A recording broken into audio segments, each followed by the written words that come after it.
My dear friends, good evening. Today's first question is, why nature has made man a slave of habits and passions? Is this a punishment of any sins of past lives? No, this is not a punishment. Don't think in this negative terminology. Think it very positively. This is an opportunity to grow in freedom. Of course, man is born as a slave of passions, a slave of desires, but he can grow. He can grow out of it. We are born in bondage, but we can become free. Remember, if freedom is given to you ready-made, it will not have that value. Something which is given can be taken back. It's very good that nature has not given us the freedom. We are born as a slave, but we can become an emperor.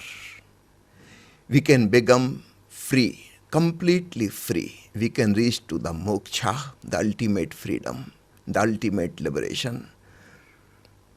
So think in a very positive way.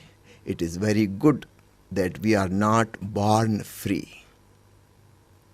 We have to earn it. The freedom has to be earned, only then it is valuable. We are born as seeds. We have to become flowers. We have to bloom. And this whole life is an opportunity to grow. So take it very positively. It is not a punishment, it is a blessing. The second question is, I want peace of mind, really, strongly. I have tried so many things, but nothing has worked. Shall I continue more trial and errors? The more you will try, there will be more turmoil. You are saying, I want peace of mind strongly, really. The more strongly you desire, more restless you become. Understand why this restlessness and unpeaceful state is born. It is because of your trials and errors. You can try everything else, but you cannot try the peace of mind. Because peace happens when you are doing nothing, when you are simply there, in your pure being, then the mind becomes peaceful. So the more you will try, more turmoil will be created. I will tell you a beautiful anecdote. There was a king. He was very happy with a young soldier.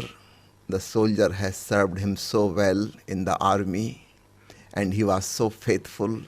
The king wanted to award him, give him some rewards. He declared that I will give you whatever reward you want, money or some part of kingdom or some precious jewelry and gems. The whole kingdom came to know about this. But people brought back the news that the soldier is not happy. The king was surprised. He is ready to give him anything. Even he is ready that her daughter should be married to this young man. But the news came back that young person is not happy yet. He called that young soldier and said, what do you want? What will make you happy? I am ready to give you anything. You have served me so much. You have saved my life in the war. The young soldier said, sir, I want peace of mind. Your money, your wealth, your precious jewelries, they won't do. I want peace of mind. The king became silent for a minute. He closed his eyes. After a minute, he opened his eyes And he said, sorry, I don't have the peace of mind myself, so how can I give you? We can give something to somebody only if we have it ourselves. But the king said, don't worry, I know of a mystic, a sage who lives on the top of the mountain in a cave. I will take you to him. Definitely he has peace of mind, so he can share with you. I will persuade and ask him to do so. So the king took the young man to the mountain. Definitely a sage was living there in the cave, and from his face, from his eyes would be read that he is very silent, very peaceful, very blissful. He was full of joy. The king said, please do me a favor. This young man wants peace of mind, and definitely you have it. So please share with him, give him some peace of mind. The sage closed his eyes, just as the king closed his eyes. After a minute he opened his eyes and he said, sorry, I cannot give. I do have the peace of mind, but this is not something which can be shared. You have to find it within yourself. This gift cannot be given from outside. The young man asked, then what I have to do? Tell me, I am ready to do anything. The sage replied, this is not a question of what you do. The more you do, the more a doer you become, more egoistic you become, and more restless and unpeaceful. Drop all doings, at least for half an hour or 1 hour every day. Don't do anything. Just sit silently. Do nothing, think nothing, feel nothing. Just remain aware of your own being. Just become conscious. Watch what's happening inside.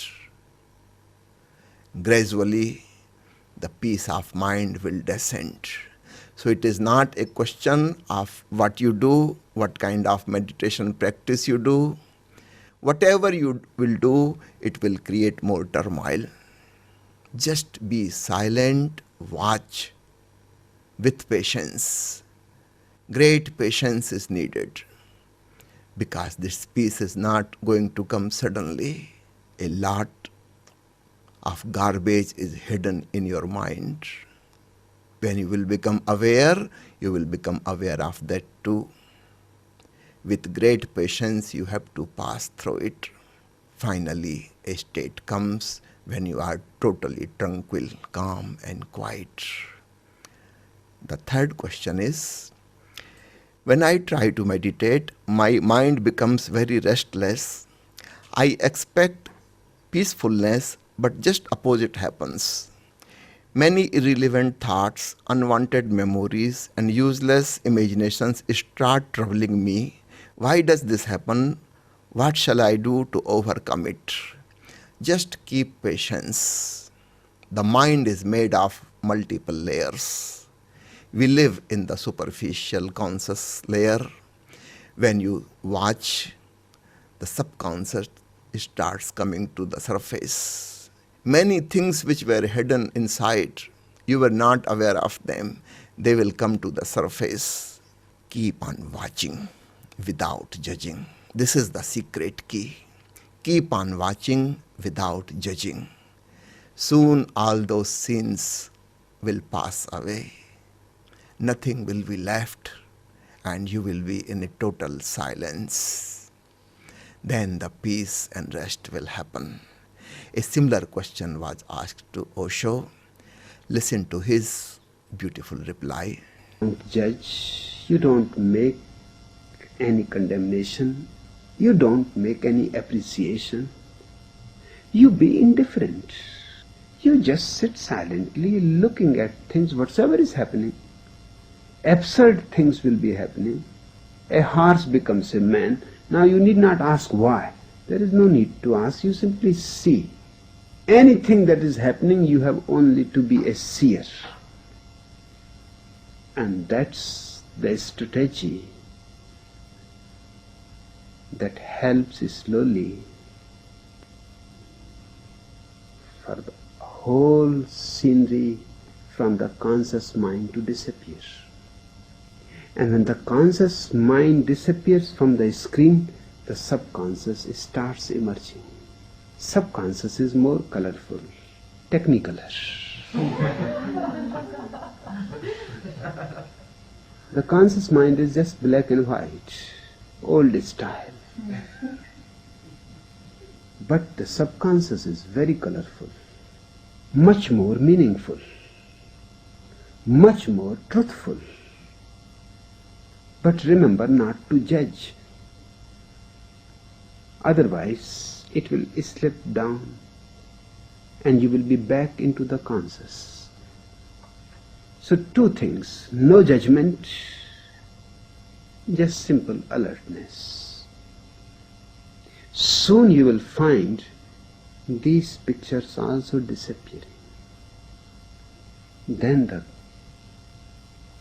unconscious appears, which has very strange things to say to you. Very mysterious. No need to be afraid. They are voices from the past, of your past lives and of other people's past lives. They carry pictures of your past life and other people's past life. Now you are moving into a denser forest of a tremendous magnitude. Don't become afraid. Voices are very strong. And it is not only voices.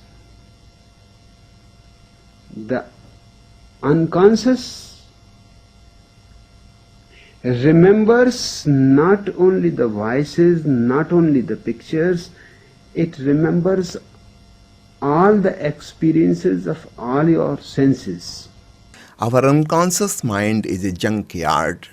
It is full of old garbage, art that will bubble up. It will come to the surface. That's why great patience is needed for a meditator. Many people start practicing meditation.